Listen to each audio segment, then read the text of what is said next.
Radhe Krishna friend, हर हर महादेव। तो आपका स्वागत है आपके अपने चैनल में गोपाला ब्लॉग में। तो फ्रेंड, आज मैं आपके साथ व्रत पूजा हम किसे हमें किस तरीके से करनी चाहिए, उसकी तैयारी एक दिन पहले कैसे करनी चाहिए। चाहे हम कोई भी व्रत रखें, पूर्णिमा का, एकादशी है, सोमवार है, बृहस्पति जी का है, इनकी कोई भी व्रत पूजा हम करते हैं तो उसकी तैयारी हमें एक दिन पहले ही करनी चाहिए और बहुत अच्छे से करनी चाहिए। जैसे हमें मंदिर वगैरह खूब अच्छे से क्लीन कर लेना चाहिए, जिससे हमें अगले दिन थोड़ा सा आराम रहे। और जो ये निर्जला एकादशी व्रत था ना, इसमें तो हमें निर्जल रहना होता है, जल वगैरह नहीं पीना होता है। तो इसलिए ये व्रत हमें थोड़ा-सा ना, अगर हम 1 दिन पहले ही 2 दिन पहले अपने घर की अच्छे से डस्टिंग क्लीनिंग कर लेते हैं और जितना हो सके कि कम काम करें, कम बोलें, बातचीत कम करें, उससे ना हमारी एनर्जी यानी कि बनी रहती है, जिससे हमें प्यास नहीं लगती है। तो फ्रेंड, मैंने कोई संकल्प लेके व्रत नहीं किया था निर्जला। मैंने व्रत किया था जब तक मुझसे रहा जाएगा निर्जल, मैं जब तक रहूँगी ठाकुर जी, अगर मुझसे नहीं हो पाएगा, मुझे मेरी शक्ति नहीं रहेगी, मुझे ऐसा लगेगा कि अब मैं नहीं रह पाऊँगी, तो मैं पानी पी लूँगी। तो फ्रेंड, मैंने जब रात के अपना यानी कि व्रत खोला, जैसे साबूदाना की मैंने खीर बनाई थी और फलाहारी रहा दिन में, तो शाम के टाइम जब मैंने खीर बनाई, अ, तब मैंने यानी कि जल लिया। तो जल मैंने खीर मैंने कब यानी कि अपने ठाकुर जी को तो मैंने लगा दिया था भोग, लेकिन मैंने कोशिश करी कि मैं थोड़ा देर से ही करूँगी। तो मैंने 10 साढ़े 10 बजे फलाहार यानी कि साबूदाना का खीर, और खीर के साथ ही मैंने पानी लिया, वो भी बहुत सारा नहीं, इतना लिया कि खीर जैसे मीठी होती है ना, तो उससे थोड़ा-सा मीठा-मीठा लग रहा था मुँह के अंदर, तो उतना मैंने जल लिया है, आधा गिलास के आस-पास। फिर आज सुबह जब पारण किया, पारण के समय ही मैंने अपना यानी कि जल पिया। और मैं व्रत नहीं र यानी कि पूजा नहीं कर सकती थी, मैं पूजा नहीं कर सकती थी, इसलिए मैंने आशी से कराई है पूजा। और आप अभी देखिएगा, आशी ने बहुत ही सुंदर सा मंदिर सजाया है, ठाकुर जी को बहुत अच्छे से तैयार किया, भोले बाबा को बहुत अच्छे से तैयार किया। और ये जो मैं तैयारी कर रही हूँ, ये है बुधवार की। तो वीरवार की एकादशी थी, तो बुधवार को जैसे कि हमें इनके 1 दिन पहले हमारा इनके अगले दिन व्रत है, तो 1 दिन पहले हमें अच्छे से तैयारी करनी होती है। तो मैं यानी कि खाना हमें बिल्कुल सात्विक खाना चाहिए। और एकादशी तो 3 दिन की मानी जाती है, 3 दिन की ये व्रत होता है, दसवीं से लेकर द्वादशी तक। तो हमें दसवीं को ही यानी कि प्याज लहसुन और चावल का सेवन नहीं करना चाहिए।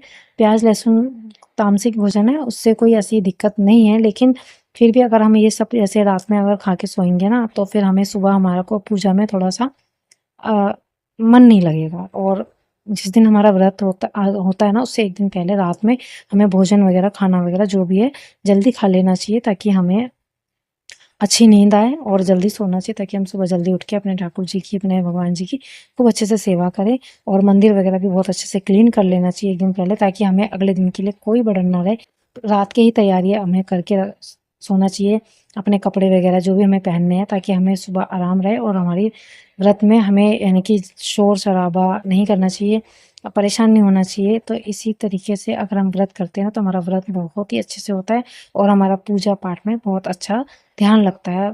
यानी कि हमें ऐसा नहीं लगता कि हम व्रत रख के हमें परेशानी हो रही है, या हमें भूखे रह के हमें दिक्कत हो रही है, हमें प्यासे रह के दिक्कत हो रही है, ऐसा कुछ भी महसूस हो। सच में ठाकुर जी की इतनी कृपा रही ना, कि मैंने 10 बजे भी पानी इसलिए पिया कि मैंने खीर खाई थी, तो ना मुँह में मीठा-मीठा स्वाद हो रहा था, तो उस वजह से मैंने पी। लेकिन ठाकुर जी की इतनी कृपा रही कि मुझे प्यास का एहसास ही नहीं हुआ, मुझे लगा ही नहीं। और मैंने ठीक-ठीक बातचीत भी करी थी। और जैसे फ़ोन वगैरह पे भी कम बातचीत करें, अ, आराम करें, यानी कि सोना तो नहीं है, जैसे कि आराम करें, कम बोले, मौन रहने की कोशिश करें, ताकि हमारी एनर्जी बहुत अच्छे से बनी रहे, और हमारा व्रत बहुत अच्छे से रहे, और हमें भगवान जी की भजन भाव में लगे रहना चाहिए। इस तरीके से हमें करना चाहिए। तो पालक पनीर की सब्ज़ी मैं बना रही हूँ फ्रेंड, बिना प्याज़ लहसुन वाली। तो हरी मिर्च, अदरक और टमाटर का मैंने पेस्ट बनाया। सरसों का तेल गरम हो गया था, उसमें मैंने और अदरक का पेस्ट मैंने तेल में डाल दिया, और उसे अच्छे से भूना। फिर बेसिक से मसाले लिए हैं। तो ये हमारा बहुत ही सात्विक सा खाना रहेगा, जो बहुत ही टेस्टी बनेगा, और बहुत ही एनर्जी के साथ रहेगा, कि पालक में एनर्जी होती है, आयरन होता है। तो हमें 1 दिन पहले अच्छा सा बढ़िया सा भोजन करना चाहिए, ताकि अगले दिन हमें जो बहुत ज़्यादा हैवी भी नहीं होना चाहिए, ताकि हमें दिक्कत हो अगले दिन।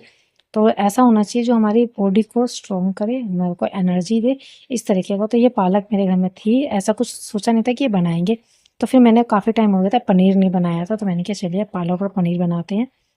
तो जो टमाटर यानी कि टमाटर, हरी मिर्च, अदरक का पेस्ट भुन गया था। उसके बाद मैंने बेसिक से मसाले डाले, और हल्दी का इस्तेमाल हमें ज़रूर करना चाहिए। कोई भी सब्जी हो हमें बिना हल्दी के नहीं बनानी चाहिए, चाहे दाल हो सब्जी। जैसे कुछ सब्जियों में हल्दी नहीं जाती है तो हमें चुटकी भर ही डालें, लेकिन डालनी चाहिए। जैसे पालक पनीर में हल्दी नहीं डाली जाती, लेकिन मैं डालती हूँ। मैं सब सब्जियों में थोड़ी सी डालती हूँ, चुटकी भर डालती हूँ, लेकिन डालती हूँ। जिनमें नहीं डालना, जैसे पालक में नहीं डालनी थी मैंने डाली थी थोड़ी सी। और इसको इसका टेस्ट बढ़ाने के लिए मैंने इसमें डाला है मलाई और दूध। तो थोड़ी सी मलाई थी, उसको दूध के साथ ही फेंट लिया और उसमें डाल दिया एक उबाल आने तक मसालों के साथ। मसाले जब भुन गए ना, तब मैंने उसमें डाल दिया दूध और मलाई फेंट के, और उसको चलाती जब एक उबाल आ गया उसके अंदर, फिर उसको चलाया, अच्छे से मिक्स किया। और उसके ऊपर फिर मैंने ये पालक के जो पेस्ट बनाया था वो डाल दिया।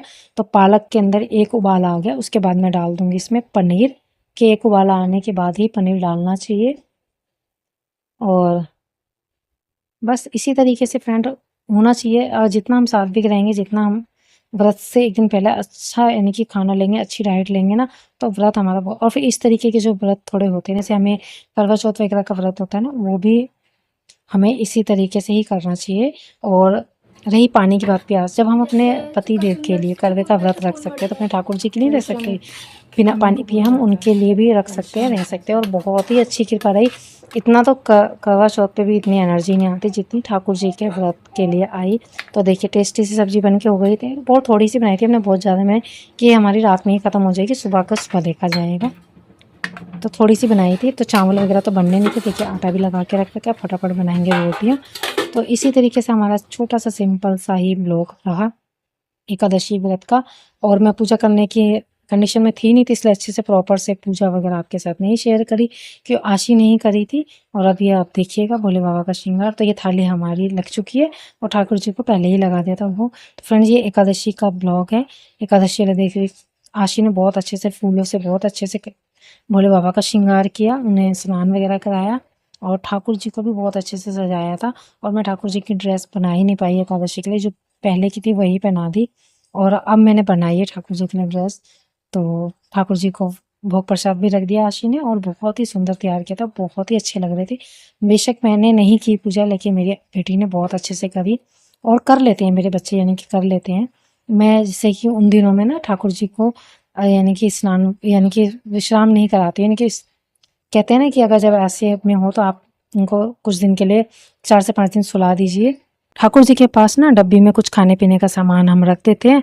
तो पहले मैं ऐसे ही करती थी, लेकिन अब आशी पूजा कर लेती है ना, ठाकुर जी को स्नान वगैरह करा लेती है, तो अब मैं ऐसा नहीं करती हूँ। ठाकुर जी की सेवा डेली होती है और आशी कर लेती है, मेरी बेटी कर लेती है, और घर में यानी कि पतिदेव भी कर लेते हैं, कर ही लेते हैं जहाँ तक है।